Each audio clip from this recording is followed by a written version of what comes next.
It's roster cut down season as these teams are trying to get down to the 53. They made a lot of roster cuts yesterday.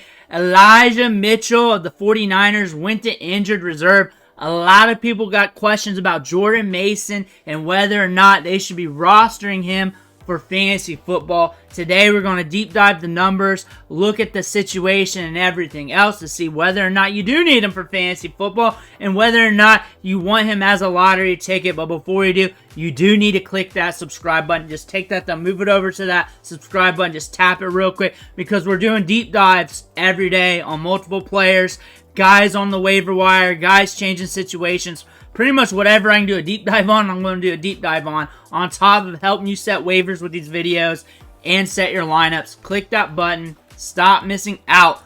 But Elijah Mitchell on injured reserve, season ending. So these backup running backs could be getting some opportunity if something happens to Christian McCaffrey, and everybody's talking of Jordan Mason.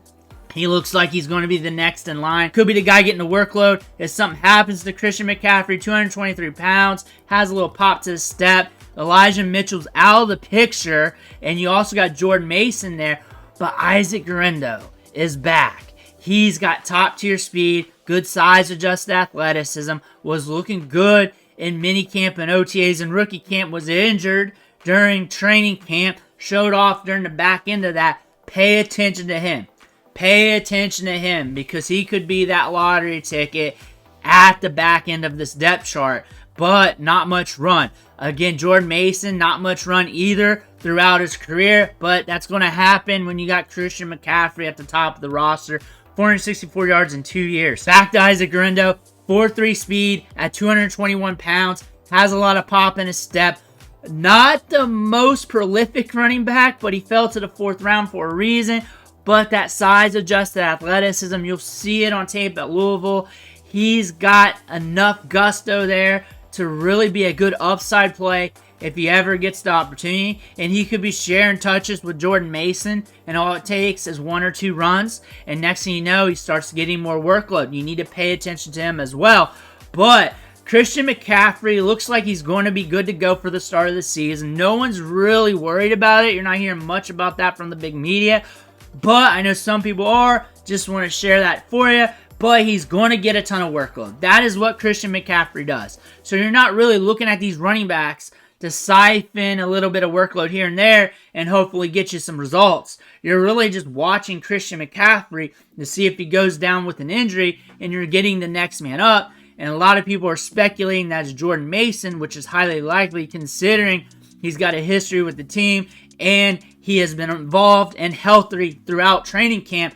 And you're looking at drafters right now, and this is really prior to the news, he's going in the 19th round, multi-site ADP, NFL, ESPN, Yahoo, all averaged together, 19th round draft pick. So in a lot of your guys' drafts, he's going undrafted, but people are still noticing him on the multi-site ADP. But you don't need him because you do not want the backup to Christian McCaffrey. You don't want to wait on the injury. You rather get some of the other lottery tickets. But a lot of you guys are probably going to look at him with one of your last picks and you're going to select him because you never know what's going to happen. Or if you got Christian McCaffrey, you paid that 101 for him and you're like, hey, I'm just going to pick him up because he's a cheap running back lottery ticket. He could stumble into a big workload and get me 12 points per game and get me by, especially if my Christian McCaffrey went down. Do you absolutely need him? He's the same as many other lottery ticket running backs. You're just waiting for something to happen. You're just waiting for them to get touches. And you never know when that's going to happen. I can't forecast for that. You can't either. It's just a hope and pray situation. But a backup that's on a team that features the running back, that checks it down, that is going to have some scheme set up for the backup running backs if something happens to Christian McCaffrey. Let me know what you think in the comments below. Make sure to hit that subscribe button on the way out. One thing for watching. Catch you on the next video.